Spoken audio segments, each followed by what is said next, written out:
Hey everybody, so I have here on me the Realme Buds Q and the Realme Watch. So these are two accessories that Realme is introducing to its ecosystem, and as usual with Realme, they are very good deals. So the Realme Buds sells for under 30 US dollars, like around $28, going by conversion, because obviously this is not on sale in the US. I'm going by prices in India and Malaysia.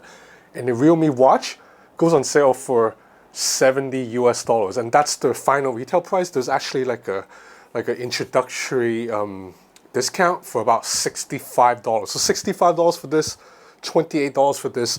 And let me tell you, for these prices, these are really damn unbeatable. So let's focus on the earbuds first, because it's just a little bit easier to cover.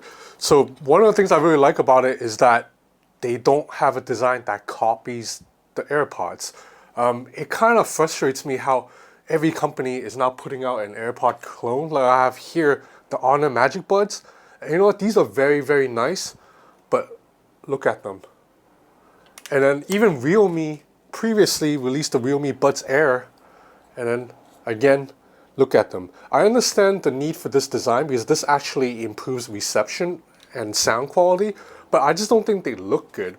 You know how everybody's been working from home in the US, so you've been seeing a lot of like celebrities, like movie stars or NBA players, like do Zoom videos or video calls, and they all have something sticking out of their ear, and in my opinion they look kind of weird. I mean, let me show you. So these are the original Realme Buds Air, and let me put on Honor's Magic Buds. Look at how they stick out on my ear. I just think they sound really good, but they look really weird.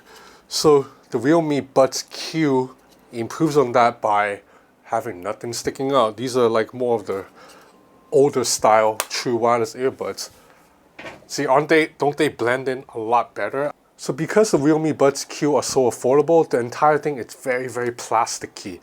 And that's a good thing on earbuds if you ask me. Like the case is plastic, this is super plasticky, but in return you get something that is very light. The Realme Buds, they weigh only 3.6 grams per bud, and they fit into my ear very comfortably. Each buds have 40 milliamp hour of battery inside, and then the case itself is 400 milliamp hours. So that's enough to charge the buds 10 times over. And according to Realme, a fully charged buds will give you 5 hours of playtime. Now I've only tested these for about an hour, so I can't tell you like the vouch for the battery life, but I can tell you audio performance is pretty good. It's obviously not going to compare to what the Honor Magic Buds offer or Apple's AirPods, but these are really good for the price. There's a 10mm bass driver inside, so you actually still get a little bit of bass. And you do get some minor control. So it's a tap interface. You just tap on it to control music playback or skip the next track. Now I must complain that they're not too responsive. So as you can see here, I'm trying to switch to the next track, and it takes multiple tries because it requires a triple tap action to jump to the next track, double tap to control play or pause, and you long press on it to answer a phone call. But I would not use it to answer phone calls because I tried it with a friend and he said he couldn't really hear me much on the other end. And obviously there's no active noise cancellation on this, so it's not like the most feature-packed earbuds, but they get the job done. They are true wireless and they play music to your ear, and latency is really good too. So I put these on and watched a YouTube video, try to see if there's any like major lag between what I'm hearing the words and the guy's lip movement, and very minimal. I would say slightly behind what Apple's AirPods can do, but definitely much better than any true wireless earbuds from 2017, 2018. You can definitely wear these to watch a movie and not feel distracted, like the audio is not out of sync. Know who I am, then that's the best to come out. Watch out. You're on our home ground now. So these are Realme Buds Q, 28 bucks. Now let's move on to the Realme Watch, which is 70 bucks or $65 if you buy right now. Yes, this design, it's obviously inspired by the Apple Watch.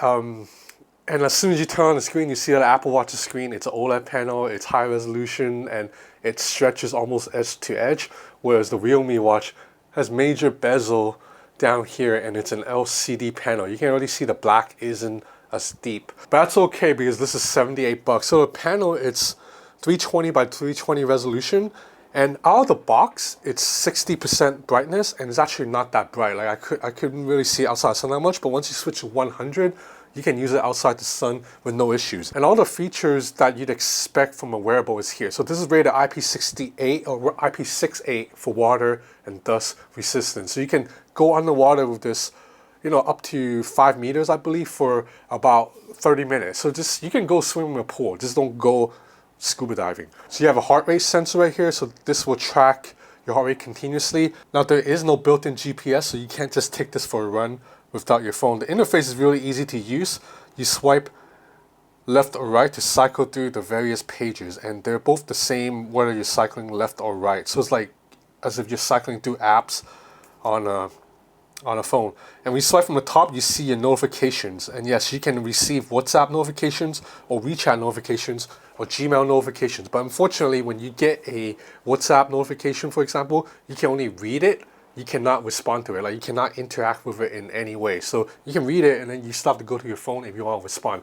Something like a Fitbit Versa or an Apple Watch will let you respond with your voice. So that's a lot more useful in my opinion. So to set up the watch, you need to download the Realme Link app. Once you download the app, then you have to sign up for a Realme account. And then once you do that, setting up is really easy. I got a software update right away after I set everything up.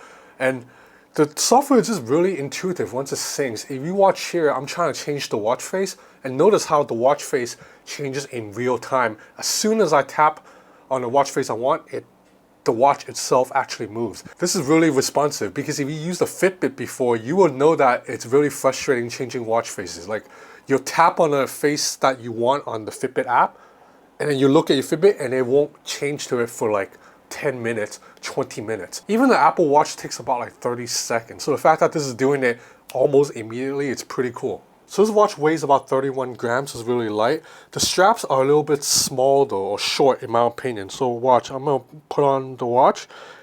And basically I only have to use almost the last couple of notches just to get it to fit. Just like this. And it's not like my wrists are particularly big, you know. So if you're like one of those big American dudes who weigh like 300 pounds, I don't think this will even fit around your wrist. But this is not selling in America. This sells mostly in Asia, and I think most Asian people, it will fit them fine. For a girl, it'll be perfectly fine. But for me, I only have to go to the like last 2 notches. So if I get any fatter, then I might not be able to wear this. Now, one of the benefits of using the Apple Watch are all the third-party apps that you can download from various different companies. Obviously, for the Realme Watch, that app ecosystem is virtually non-existent right now. So if you get this watch, just expect to use the most basic wearable features like check your time, check your heart rate, track your steps, get notifications. That's it. Don't expect to be able to use Google Pay on this, or, you know, like a Starbucks app to pay for your coffee, or like, I don't know, call an Uber on your Realme Watch. I don't think you can expect that anytime soon. Maybe Realme, Oppo is working with Android to bring these apps over, but it's gonna take some time. And the app ecosystem on Android wearables are just like this compared to the Apple Watch's app ecosystem, which is more like this. So anyway, that's about it for this first look at the Realme Buds Q, $28, and the Realme Watch for about $70. I think these are very, very good value for what they are. You really can't complain at all. Like, obviously, this is not as good as the Apple Watch, and this is not as good as the AirPods Pro or even Honor's Magic Buds, but these are much, much cheaper, and at these prices, I can't complain. So anyway, that's about it. Thanks for watching. I have more content coming up. If you're interested, please subscribe to my channel and follow me on Instagram at Ben's Gadget Review. Stay healthy, stay safe.